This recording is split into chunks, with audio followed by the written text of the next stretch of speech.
पारनेरमध्ये अवैध वाळू वाहतुकीवर स्थानिक गुन्हे शाखेची मोठी कारवाई, 20 लाखांचा हायवा आणि वाळू जप्त. नमस्कार, आपण पाहत आहात महाराष्ट्र जनता न्यूज. अहिल्यानगर जिल्ह्यात अवैध वाळू उपसा आणि वाहतूक करणाऱ्यांविरोधात पोलिसांनी धडक कारवाई केली आहे. पारनेर तालुक्यातील पळशी येथे स्थानिक गुन्हे शाखेच्या पथकाने सापळा रचून बेकायदेशीर वाळू वाहतूक करणारा एका हायवा ट्रकवर मोठी कारवाई केली. या कारवाईत पोलिसांनी तब्बल 20,40,000 रुपये किमतीचा मुद्देमाल जप्त केला आहे. प्राप्त माहितीनुसार काल 28 जून रोजी स्थानिक गुन्हे शाखेचे पथक पारनेर पोलीस ठाण्याच्या हद्दीत पेट्रोलिंग करत होते. या दरम्यान नागापूरवाडीकडून पळशी गावाकडे एक हायवा ट्रकमधून अवैध वाळू नेली जात असल्याची गुप्त माहिती पोलिसांना मिळाली.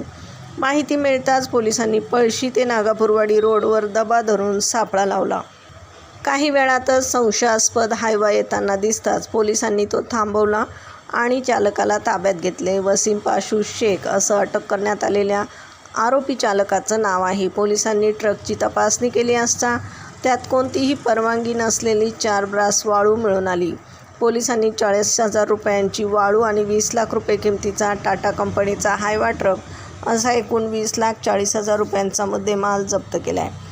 या प्रकरणी आरोपीविरुद्ध पारनेर पोलीस ठाण्यात भारतीय न्यायसंहिता 2023च्या कलम 303(2) अन्वये गुन्हा दाखल करण्यात आला असून पुढील तपास पारनेर पोलीस करत आहेत.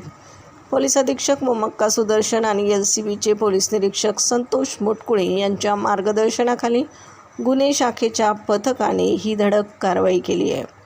प्रतिनिधीसह महाराष्ट्र जनता न्यूज, अहिल्यानगर.